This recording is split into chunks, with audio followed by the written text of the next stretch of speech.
الحمد للہ رب العالمین والصلاة والسلام علی سید الرسل وخاتم الانبیاء والمرسلین شہر رمضان الذی انزل فیہ القرآن صدق اللہ العظیم۔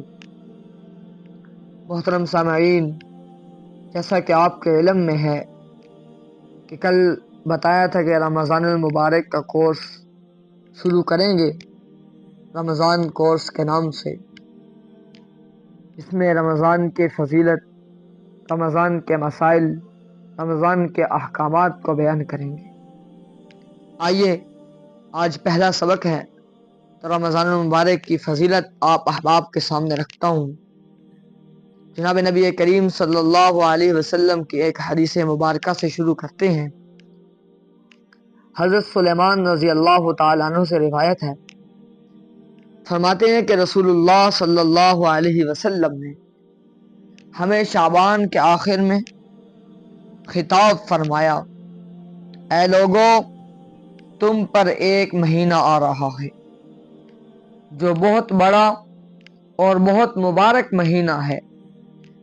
اس میں ایک رات ایسی ہے جو 1000 مہینوں سے بڑھ کر ہے۔ اللہ تعالی نے اس کے روزہ کو فرض فرمایا اور اس کی رات کو قیام اور ثواب کی چیز بنایا۔ جو شخص اس مہینہ میں کوئی نیکی کر کے اللہ کا قرب حاصل کرے گا، ایسا ہے جیسا کہ غیر رمضان میں فرض کو ادا کیا۔ اور جو شخص اس مہینہ میں کسی فرض کو ادا کرے گا، وہ ایسا ہے جیسے غیر رمضان میں 70 فرائض ادا کرے۔ یہ مہینہ صبر کا مہینہ ہے اور صبر کا بدلہ جنت ہے۔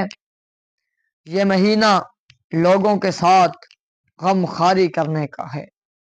اس مہینہ میں مومن کا رزق بڑھا دیا جاتا ہے، اور جو شخص کسی روزہ دار کا روزہ افطار کرائے، اس کے لیے گناہوں سے معاف ہونے اور آگ سے خلاصی کا سبب ہوگا، اور اسے روزہ دار کے ثواب کے برابر ثواب ملے گا، اور اس روزہ دار کے ثواب سے کچھ کم نہیں کیا جائے گا۔ صحابہ کرام رضوان اللہ تعالی علیہم اجمعین نے عرض کیا، یا رسول اللہ صلی اللہ علیہ وسلم، ہم میں سے ہر شخص تو اتنی طاقت نہیں رکھتا کہ روزہ دار کو افطار کرائے۔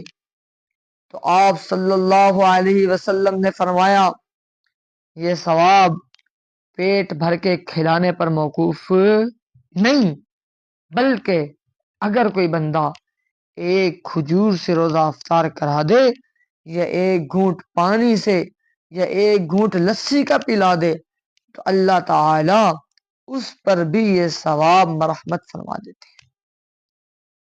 یہ ایسا مہینہ ہے اور اس کا اول حصہ اللہ کی رحمت، درمیانی حصہ مغفرت، آخری حصہ جہنم کی آگ سے آزادی کا ہے۔ جو شخص اس مہینہ میں اپنے غلام اور نوکر کے بوجھ کو ہلکا کر دے تو اللہ تعالی اس کی مغفرت فرما دیتے ہیں اور آگ سے آزادی عطا فرماتے ہیں۔ اس مہینہ میں 4 چیزوں کی کثرت کیا کرو، جن میں سے 2 چیزیں اللہ کی رضا کے لیے ہیں، اور وہ 2 چیزیں ایسی ہیں جن سے تمہیں کوئی چارہ کار نہیں۔ پہلی 2 چیزیں جن سے تم اپنے رب کو راضی کر دو، وہ کلمہ طیبہ اور استغفار کی کثرت ہے۔ اور دوسری 2 چیزیں یہ کہ جنت کی طلب کرو، جہنم کی آگ سے پناہ مانگو، اور جو شخص کسی روزہ دار کو پانی پلائے، رب تعالی شانہ قیامت کے روز میرے حوض سے اس کو ایسا پانی پلائیں گے جس کے بعد جنت میں داخل ہونے تک اسے پیاس نہیں لگے۔ آئیے ہم بھی اپنے اس مہمان مہینے کے استقبال کی تیاریاں شروع کریں۔ اپنے دلوں میں عبادات کا شوق پیدا کریں، روزمرہ کی دعاؤں کا اہتمام کریں، بچوں اور گھر والوں کو رمضان کا شوق دلائیں، رمضان کی فضیلت ان کے سامنے رکھیں۔ اور پھر جب رمضان آئے، رمضان شروع ہو جائے تو اس کا استقبال کریں۔ درج ذیل چند امور کو بیان کرتا ہوں، ان کا اہتمام کریں۔ سب سے پہلے با جماعت نماز ادا کریں اور ساتھ ساتھ نفل نمازوں اور تلاوت قرآن کا بھی اہتمام کریں۔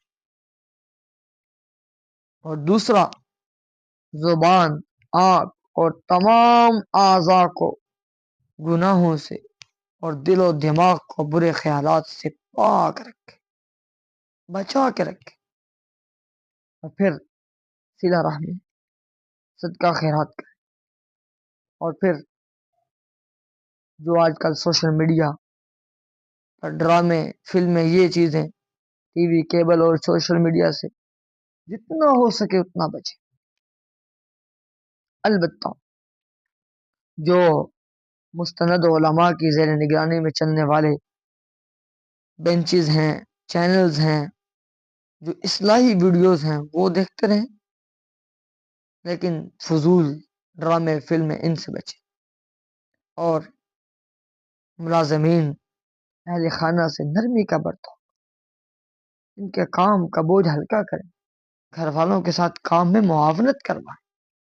بچوں کو کہیں کہ اپنی والدہ کے ساتھ، بچوں کو کہیں اپنے والد کے ساتھ، بچیاں اپنی والدہ کے ساتھ گھر کے کام میں مدد کریں۔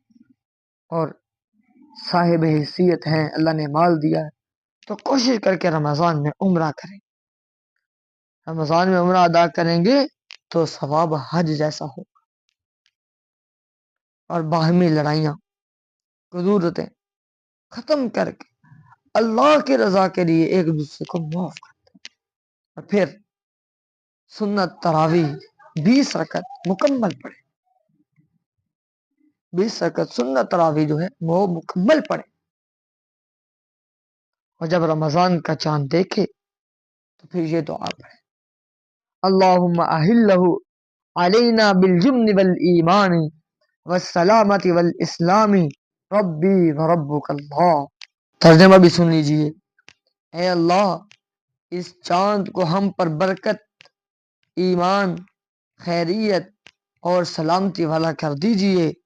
اے چاند، میرا اور تیرا رب اللہ ہے۔